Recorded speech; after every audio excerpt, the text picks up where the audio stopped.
Gold FM is #1 here in Sigatoka.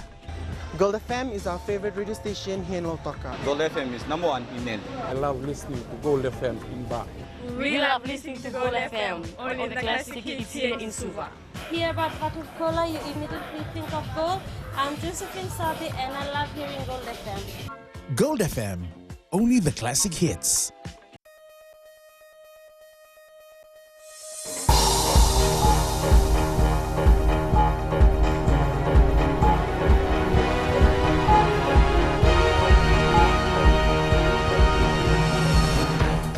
In this bulletin, police investigate teenager's death after he jumped into the Ngawa River.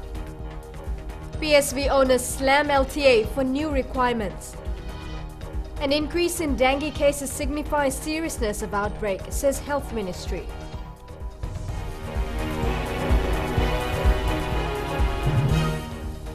Hello Vinaka and welcome to FBC News. I'm Amrita Priyadarshini. Fiji has recorded its first fatal road accident just 4 days into the new year. Police say a 55-year-old man is in the country's first road accident victim. The man was traveling in a taxi which allegedly went off-road and hit a culvert, causing it to overturn. The accident happened along the Hibiscus Highway in Savu-Savu yesterday afternoon. He was rushed to the Savu-Savu hospital but was pronounced dead on arrival. The driver of the taxi is in custody while the vehicle will be taken to LTA for inspection. A post-mortem will be conducted as investigations continue and the driver remains in custody. The body of the 17-year-old that was recovered from the Ngawa River in Lambasa yesterday afternoon is now at the Lambasa mortuary. Police have confirmed that they are now waiting for the post-mortem to be conducted and will then release the results. The victim was last known to have been driving a vehicle which was involved in an accident. According to police, the victim left the scene of the accident and ran some 400 meters towards a bridge and jumped into the Ngawa River after an alleged phone call to a relative. Investigations are continuing. The unusually high number of dengue cases signifies the seriousness of the outbreak, says Acting National Advisor for Communicable Diseases Dr. Mike Kama. From November 1st to December 31st last year, 320 cases were recorded from the Central, Northern and Western Division. Eleanor Turangaivu has more. The rise in the number of these dengue cases comes with the associated costs and burdens.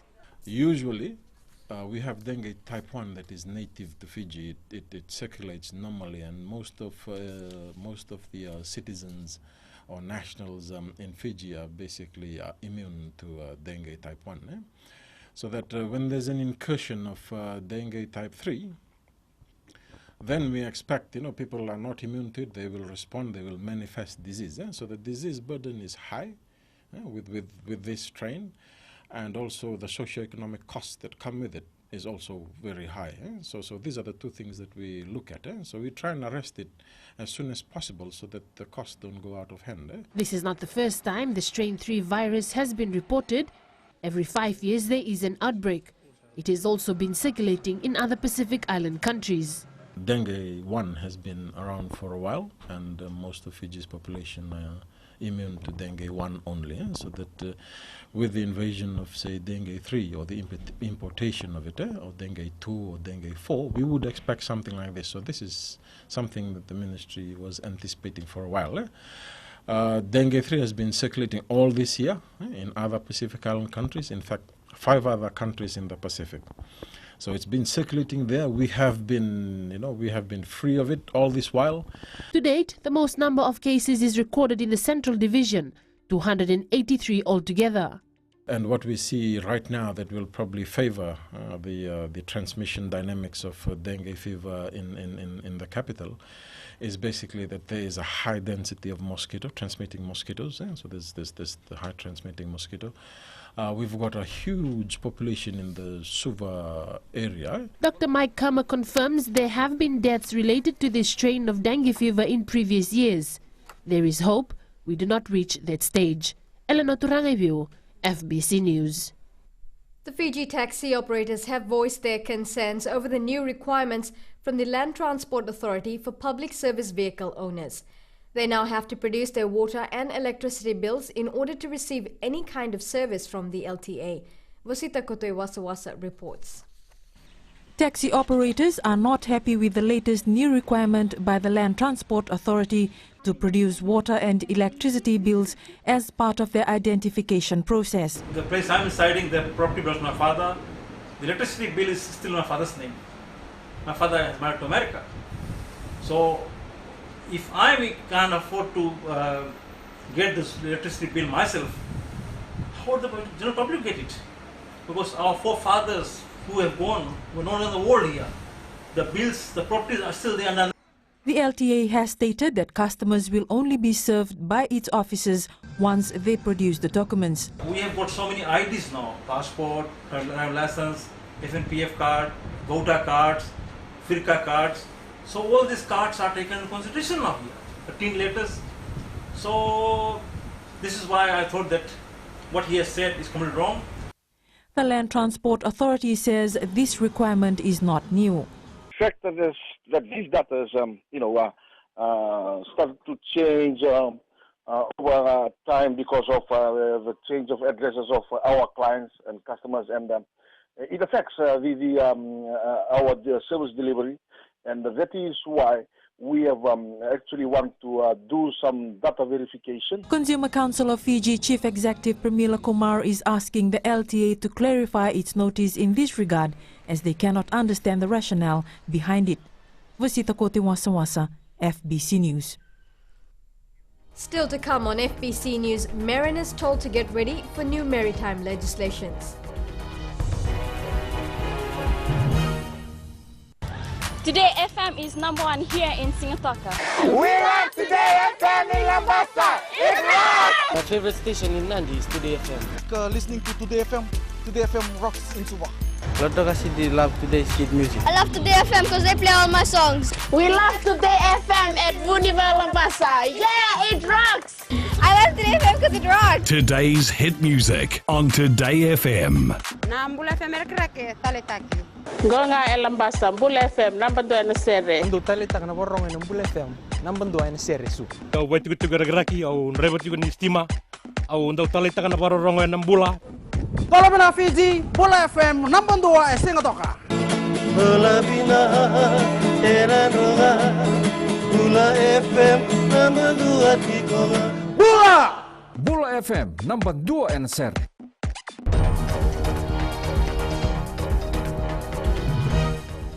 Welcome back to FBC News.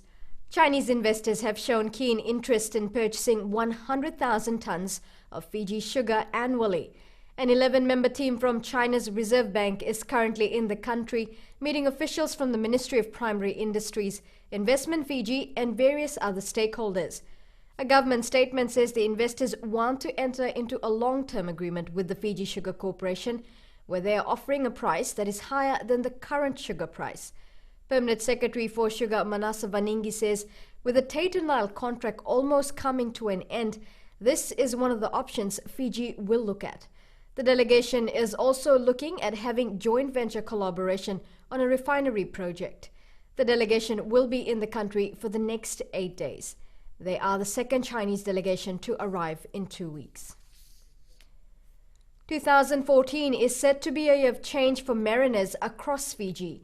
The new Maritime Transport Decree and the Ship Registration Decree will come into effect on March 5th. Aliti Vervo reports.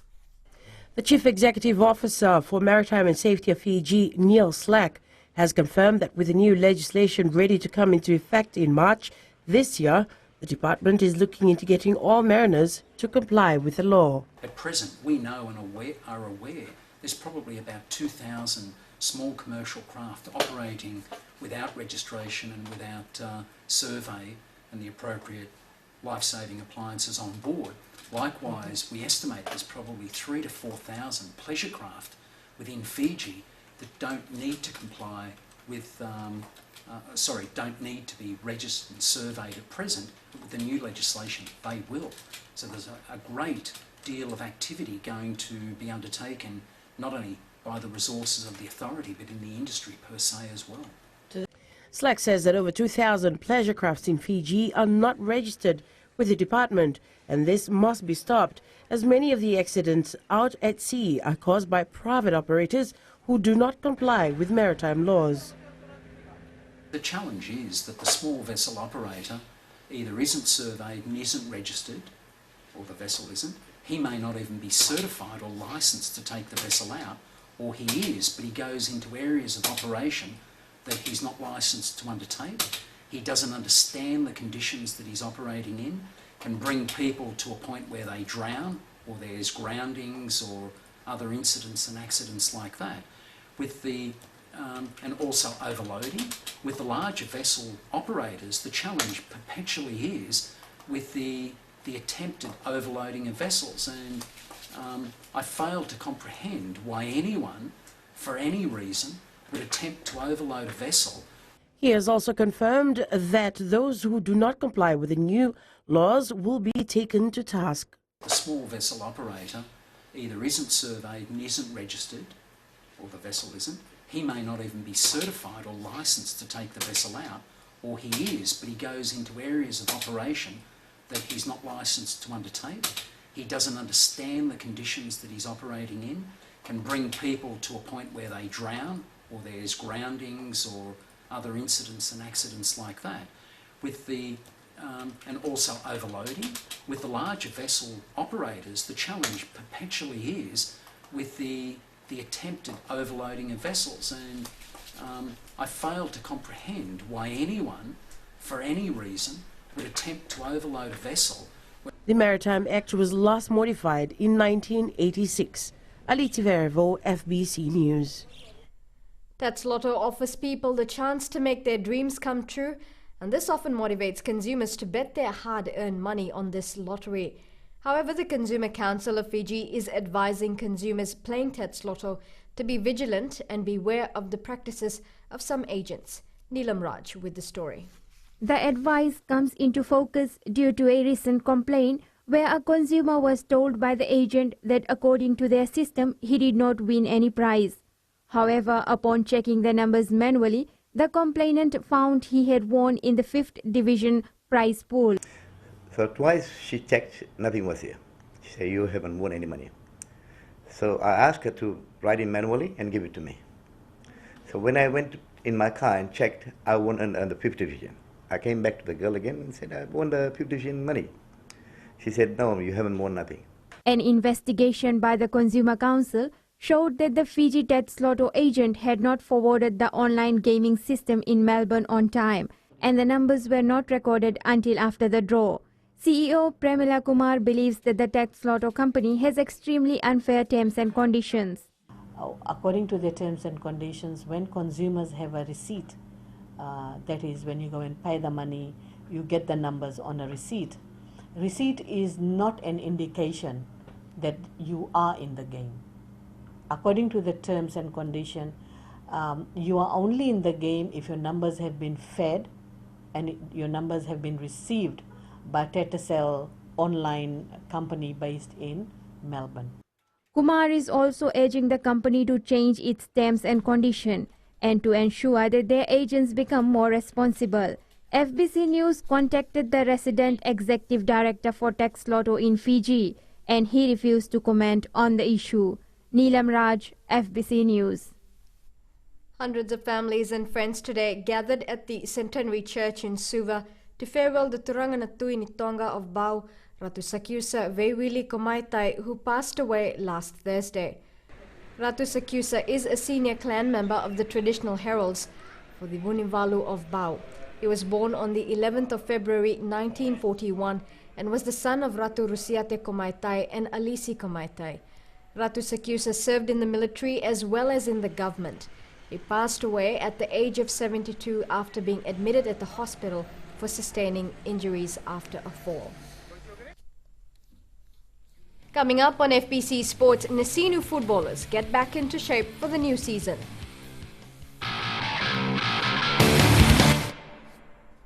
Mirchi FM is #1 in Singapore. और किसके सुनिए यार, हमारा एक सच्चा साथी है मिर्ची एफएम लंबा सा. I love Mirchi FM. It's so hot. देखे में लाल लाल, खाए में हाय हाय. टंगी टंगी तवा में Mirchi FM is hot. Here at Rugby Town, Singatoka love listening to Mirchi FM. Mirchi FM, it's hot. Mirchi FM is #1 in Suva. It's hot. हम वहीं लंबासा में रहता है तो क्या बताएंगे मिर्ची एफएम सुनता है Mirchi FM, बहुत जुलूम जुलूम. Mirchi FM, it's hot. Ito Singatoka no talita na barong na radio Fijuan na station yang mutua. Ako na koro ko na talita. Mandau talita kini na barong radio Fijuan. Kitongo isu untuk talita na barong na radio Fijuan station yang mutua. Kito talita na radio Fijuan. Na radio Fijuan endo talita kita nga Singatoka. Station ni Machino Pinatia na radio Fijuan. Kongkan Beyanyan. Na Radio Fijuan nandumoi bitin bonga ni BNN.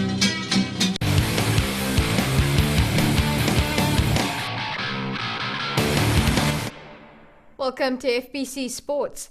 Now, former Flying Fijians and Nandranga winger Ese Natonga scored a try to help Welsh club Ospreys defeat Scarlets 17-12 in the Pro 12 competition. The 22-year-old flyer collected a looping pass from fullback Sam Davies to dot down his team's second try of the match. The Nandranga man received a yellow card late in the second half, but the Ospreys managed to keep the Scarlets from crossing the chalk. This was Natonga's first try for the Ospreys, the club he joined after an impressive display for the Flying Fijians in the Pacific Nations Cup last year. Nasinu footballers got a chance to get back into the thick of things with the futsal tournament organised by the Nasinu Teachers College. 16 teams went head-to-head, with organisers having to turn away many others that were looking to get in on the action. Chalindao Dakadaka was at the FMF Gymnasium in Laudala and filed this report. The futsal tournament at the FMF Gymnasium was a timely intervention for Nasinu footballers to get back into shape for the new season. The one-day tournament recorded a high number of teams, but with only 16 spots available, some teams were unlucky to miss out. Actually, we advertised in the papers that we need teams for the competition which is organized by NTC Football Club. We were looking at getting 16 teams. What has happened that we got entries about 20 teams that wanted to come in. So what we did was first come first services. The teams which came in first, we took them on. And then even here, before the games could kick off, there were a few teams sitting outside waiting if they can compete or take participation in this competition. The overwhelming response has moved the organizers, who are now intent on making it an annual event. This is the first time we have organized this, but now we are looking at the response that we have got. We are looking into organizing this every year, having an annual tournament. We actually this year the prize money has been $300 for the winner, and we have a trophy. And also runner-up takes up the trophy with $200, and the entry fee has been $100. But next year we want to come back and come up with a much bigger tournament, probably with much more prize money to give away. This tournament boasts a number of top teams on the local futsal scene, such as Friends United, Lokia and Southern Forest. Talendo Kavak, FBC Sports. The Jet Runners Club got their season off to a start early this morning. About 30 runners turned up today for the 5-kilometer fun run in Vutwalevu, Nandi. Officials remain upbeat despite the low turnout that their numbers will increase as the season progresses. There will be similar runs organized every 2 weeks as the club prepares their athletes for regional and international meets. I was quite happy though because people were in the festive mood. Maybe they were out for the holidays. That's why there was a low turnout. But still a positive start for the season, positive start for the year, and it's good we started and we'll continue from here. And there were a few runners, a few newcomers in. That's another good news and another positive outcome for the club.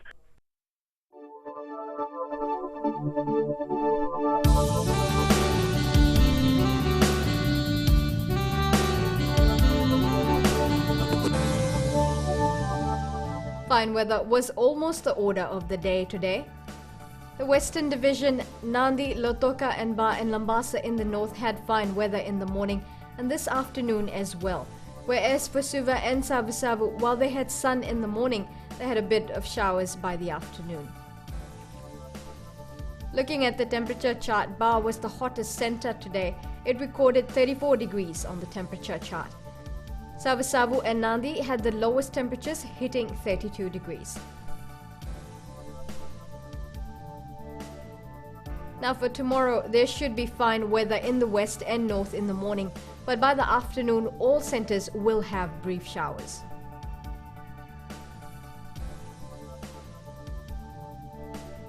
As for the further outlook for mariners, there is a strong wind warning in force for the Lau group. For Monday, there will be rain and thunderstorms over most places. Fresh southerly winds, gusty at times, especially over the Lau group. The main stories in this bulletin: police investigate teenager's death after he jumped into the Ngawa River in Lambasa. PSV owners slam Land Transport Authority for new requirements. An increase in dengue cases signifies seriousness of outbreak, says Health Ministry. Now we move on to this week's poll question. Should we have late night shopping? Log on to the FBC website to take part. Remember, you can send us newsworthy pictures and videos on email citizenseyes@fbc.com.fj or share it with us via our Facebook page FBC News. Or if you're on Twitter, follow and tweet us your news tips at FBC News or simply hashtag FBC News. That's all from FBC News tonight. Join me again tomorrow. Good evening.